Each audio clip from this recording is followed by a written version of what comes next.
So, you think you're adventurous. Maybe you've hiked a mountain or braved a new city solo. But let's be honest, how long have you really gone without checking your phone? In today's world, even the most daring among us are tethered to our screens, constantly pinged by notifications and updates. Maybe you survived a weekend with spotty Wi-Fi or turned off notifications for an hour. Bravo, that's cute. But is that really a digital detox, or just a minor inconvenience? Most of us panic when the signal bars drop or when a cafe's Wi-Fi password doesn't work. But I wanted a real digital detox, somewhere my phone would be nothing but a useless brick. No Instagram, no emails, not even a weather update. I wanted to see what happens when the digital world truly disappears. I was tired of endless scrolling, needy notifications, and the pressure to have an opinion on everything. The constant buzz of group chats, the FOMO, the news alerts, it all felt like a never-ending wave crashing over my brain. I craved a place where the only thing trending was the wind, where the only updates were the shifting clouds and the calls of distant birds. I wanted to remember what it felt like to be present, to listen, to breathe. My search led me to the Taman Negara rainforest in Malaysia, home to the Batak people, a tribe who thrive without online food delivery or 24-hour news. Here, life is measured in sunrises and river tides, not in likes or retweets. I packed my bags, said goodbye to high-speed internet, and set off. I left behind my comfort zone, my playlists, and my digital safety net, determined to see what I'd find on the other side of silence. The journey was a test, a plane, a smaller plane, a bumpy car ride, and finally a longboat up a muddy river, guided only by a man pointing at trees. Each leg of the trip peeled away another layer of modern convenience, until all that was left was me and the wild. No Google Maps, just the hum of the motor, and the jungle's wild soundtrack. The further we went, the more the digital world faded, replaced by the symphony of insects, birds, and the rush of water against the boat. I was terrified, and a little excited. There's a strange thrill in knowing you're unreachable, that no one can text you, and you can't check the time unless you look at the sun. This was the ultimate escape from the modern world's noise. No billboards, no traffic, no endless chatter, just the raw, unfiltered beauty of nature. My goal, to see how people live when life isn't filtered through a screen, to witness a community that values stories told face-to-face, skills passed down by hand, and moments shared in real time. What do you do when you can't binge watch, order food with a QR code, or rely on group chats? When the only entertainment is the world around you and your own thoughts? I wanted to find out. I wanted to see if I could reconnect with the world in front of me, instead of the one behind a screen. I was ready to disconnect and immerse myself in a lifestyle ruled by sun and seasons, not Zoom meetings. To wake up with the dawn, eat when I was hungry, and sleep when the jungle went quiet. Or at least I was ready to complain about the lack of air conditioning. Because let's be real, nature is beautiful, but it's also hot, sticky, and full of surprises. Either way, it was going to be an adventure, one that would challenge my habits, my patience, and maybe even my sense of self. And I was all in, ready to trade Wi-Fi for wildness and see what happens when you finally let go. The Batak are the original experts in unplugging. No Wi-Fi, no panic over a dying phone battery, just pure analog living. When I arrived, there was no welcome banner, just curious faces peeking from behind palm leaves. Their world is the jungle, pharmacy, grocery, hardware store, all in one. They know which plants heal, which vines build, and which fruits are safe. My best nature skill? Spotting a Starbucks from 2 blocks away. The Batak's connection to their environment is faster and more reliable than any 5G network. News travels at walking speed and notifications come as monkey calls or thunder. Life moves slower, more deliberately. Their focus is enviable. And here's the shocker, they're happy, genuinely happy. Laughter, socializing, and a sense of community you don't find in suburbia. It was like watching people who'd found the secret to life. And the secret was no internet. Let's talk housing. Not just the kind with mortgages and white picket fences, but the kind that redefines what it means to have a home. In our world, buying a house means debt, paperwork, and endless arguments over paint colors. It's a process that can take months, sometimes years, and often leaves us feeling more stressed than settled. For the Batak, building a home is an afternoon project. No blueprints, no contractors, just community, skill, and tradition passed down through generations. Their shelters are minimalist, eco-friendly, and made from jungle materials. Every structure is a testament to resourcefulness and respect for the environment. Think IKEA flat pack. But all the parts are free, and the instructions are in your head. The forest provides everything, and nothing is wasted. No walls, just a slanted roof and raised platforms. The ultimate open-concept living. Air flows freely, and the boundaries between inside and outside blur. You're never separated from your community. You hear everything, from laughter to the forest's symphony.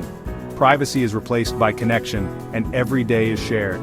If resources run low or someone passes away, they simply move and build anew. Home is not a fixed address, but a living, breathing part of their journey. No selling, no packing up junk. Just leave. The forest reclaims what's left, and nothing lingers to tie them down.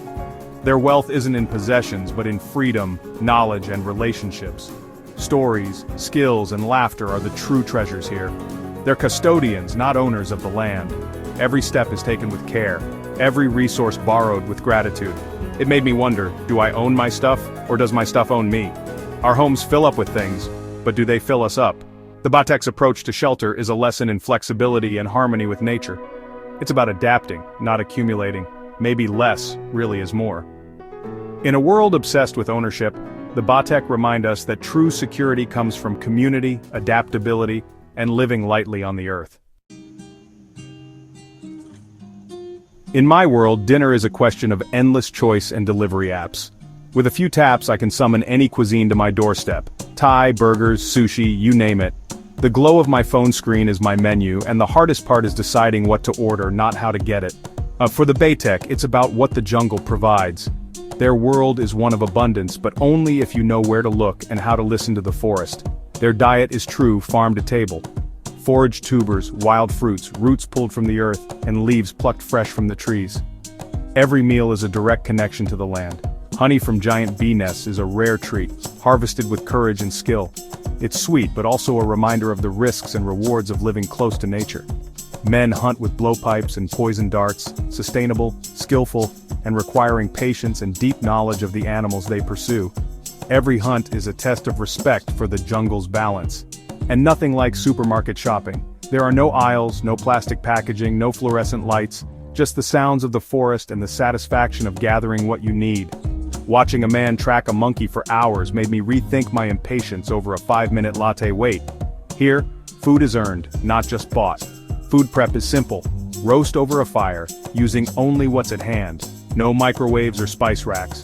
The flavors are pure, earthy, and honest, each bite a reflection of the forest itself. And nothing like the processed food I'm used to. There are no ingredient lists, no preservatives, no artificial flavors, just what nature provides, unaltered. No salt, no sugar, no caffeine, just the natural taste of the ingredients. It's a shock to the system, especially for someone used to constant stimulation from every meal. After a few days, I craved a greasy burger. My mind wandered to fries, sodas, and the comfort of familiar flavors, but here, cravings are just that, fleeting thoughts, not instant gratifications. The Batek respect their food because they're involved in every step. They waste nothing, every part is used. Meals are shared and every bite is valued because it represents effort, skill, and gratitude. Our convenience comes at the cost of appreciation. We throw away what we don't finish, rarely thinking about the journey our food has taken. The Batek's relationship with food is intimate and respectful. Every meal is a ceremony, a moment to connect with each other and the land. It made me realize how disconnected we are from what sustains us. We eat distracted, barely tasting, always in a rush.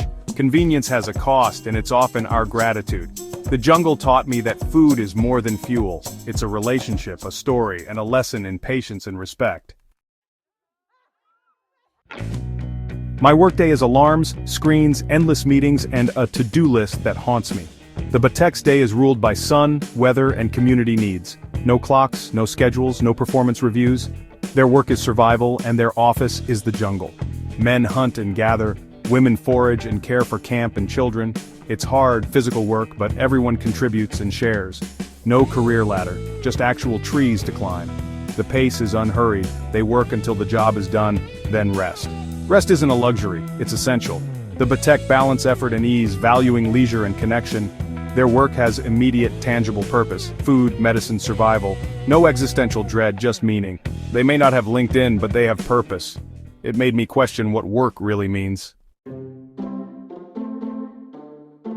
In the West, clothing is complicated. Workwear, gym clothes, fashion trends, and closets overflowing.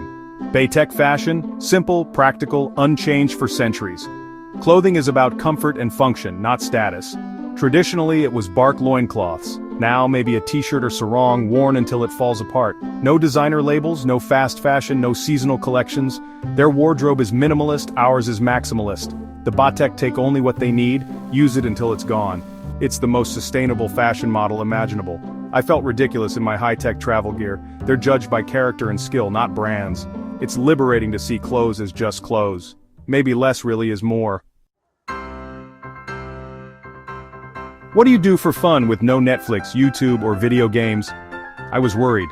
In the Baytech community, entertainment is active and social. The original streaming service, storytelling around the fire.